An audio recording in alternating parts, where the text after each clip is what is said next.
hatiku aqui, meu Anilanao, me pagkawawala, pati sa sotao, isawat di mangina, cisabat David, nenawi alam siya,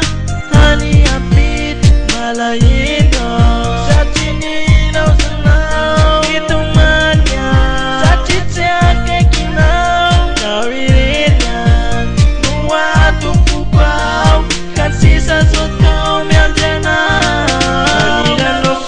na yan, mamalbad, Anilanao na yan, si Maptan, Anilanao na yan, mamalbad, Anilanao na yan, si Maptan, ipamani sa kanitadi, ulo ka pa, mete sulong twira nanaw, yan naranaw chimiti, fuwa papa, ipana punan sa'y kuwaw,